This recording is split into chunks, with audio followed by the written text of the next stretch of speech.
Good morning. We're coming on the air with breaking news. It appears the House of Representatives just voted to do something it has only done 5 other times in its history. Now, we are still waiting on the final gavel, but it does appear the House has voted to expel one of its own members. More than 2/3 of the House has voted so far to vote Congressman George Santos out. It comes just weeks after a bombshell report from the House Ethics Committee found that Santos, a Republican from New York, allegedly used campaign funds to pay for personal expenses, including his rent, trips, Botox, and a subscription for an adult website. Now, the saga is far from over. He also faces a slew of federal charges, including wire fraud, money laundering, and identity theft. He has pleaded not guilty to those charges.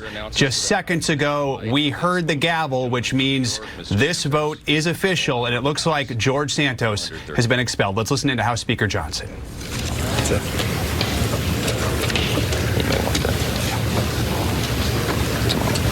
Garrett Hake live on Capitol Hill. Garrett?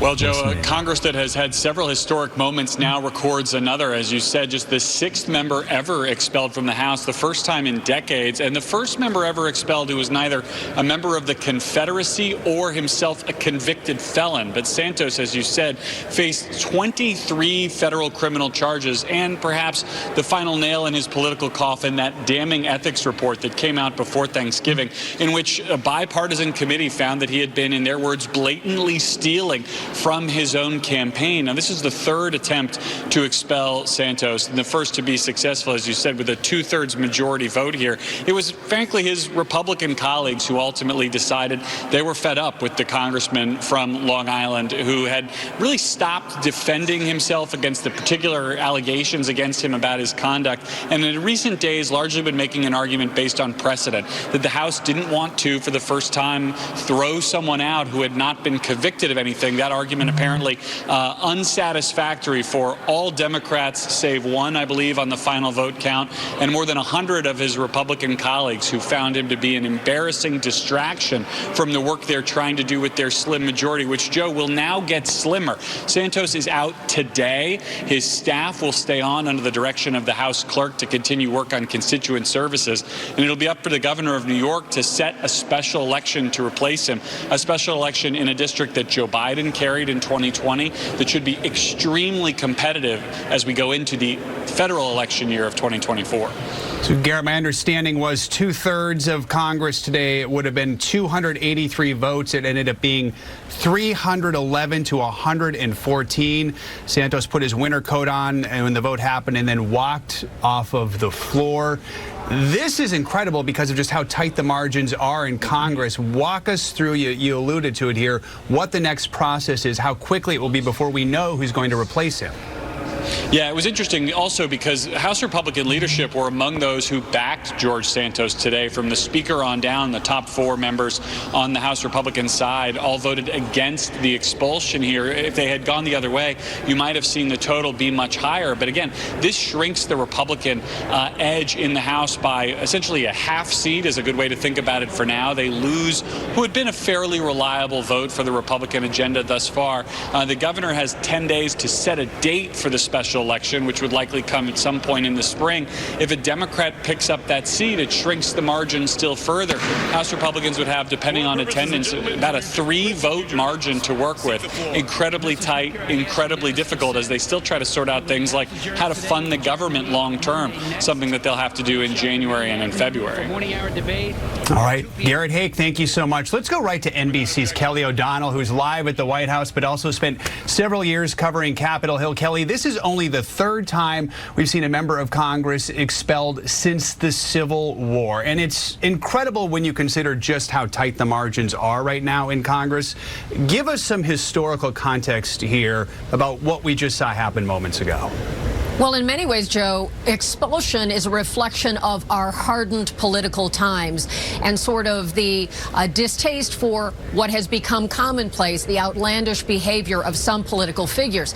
Part of the reason we did not see members expelled before is not for a lack of bad behavior in the past or questionable conduct or judgment, but leadership in the past would quietly go to a member who was caught up in a scandal or misdeeds or some issue that was unacceptable to their colleagues and would give the dose of political reality that you are no longer welcome here. And so you would see resignations. In this instance, with George Santos, those kinds of conversations, pressure from his colleagues, all of the public attention hardened his desire to resist leaving instead of what we have seen many times in the past, which is a member simply putting their district first and stepping aside. From here at the White House, of course, whatever happens with Congress always has some impact on the president's agenda. That narrow margin in the House that Garrett and you were just talking about also means that President Biden, who says he wants to work with a bipartisan group and has some legislative accomplishments that clearly reflect a bipartisan track record, has more opportunity to do that in that whisper-tight kind of narrow margin that can at times mean more Democrats would be pulled along to vote on certain measures. It puts a great deal of pressure on House Speaker Mike Johnson to try to further a Republican agenda.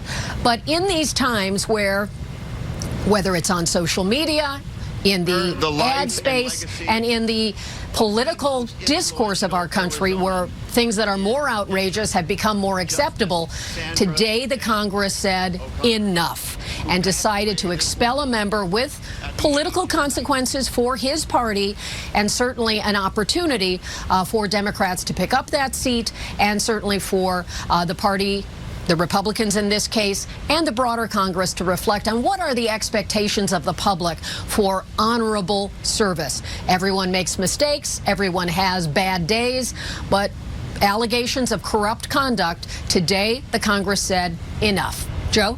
All right, Kelly O'Donnell reporting from the White House. Kelly, thank you so much. For more, let's bring in former Republican Congressman Carlos Carbello, who's also an NBC News analyst. You know, I'm struck here by the fact the last time this happened, it was 2002. It was a Democrat, James Traficant of Ohio. The vote, 420-1. It was overwhelming. But keep in mind, at that point, Traficant, he had already been convicted of a crime. Santos is charged but not convicted at this point, which was sort of the issue where even going into this vote today, we didn't know what would happen. What's your reaction to this vote? Joe, that's right. This is a historic vote because a member of Congress has been expelled. However, it's even more remarkable because, Joe, members of Congress tend to be generous and patient with one another, even across party lines. We've seen members of both parties remain in the Congress while they deal with scandals, while they're under trial. And if the members are not found guilty, typically they're allowed to stay. But in this case, Santos's conduct was so revolting to his colleagues, so embarrassing to the institution, that Republicans and Democrats decided to come together to expel him, despite the fact that he has not yet been convicted of a crime by a jury. And by the way, Joe, the group of legislators that are breathing the greatest sigh of relief today are Santos's closest colleagues in the state of New York. These are the members who led the last expulsion effort against Santos, which failed. This has been particularly difficult and embarrassing for them, so they are certainly quietly celebrating today. We're going to see a special election sometime in the next few months. This is a competitive district. It's one Democrats certainly know they can win. What do you expect to see in this special election here? Well, it's probably too early to start making predictions, Joe, but certainly Santos has tainted that district. He has embarrassed Republicans. He has put Republican leaders there in New York State in a very uncomfortable position. So Republicans will have to overcome that if they hope to keep that seat and hold on to this very narrow majority they have in the House. The other, of course, headwinds for Democrats Democrats are that President Biden's numbers are still low. So Republicans do believe they have a chance, but given what Santos has done during his short time in Congress, Republicans are certainly on defense in this Long Island district. All right. Former Congressman Carlos Carbello, thank you so much for your analysis during this historic moment. For just the 6th time in U.S. history, member of the House of Representatives has been expelled. That concludes this NBC News special report. We will have much more ahead on our streaming network, NBC News Now, online at NBCnews.com, and tonight on Nightly News. I'm Joe Fryer. Thank you for watching.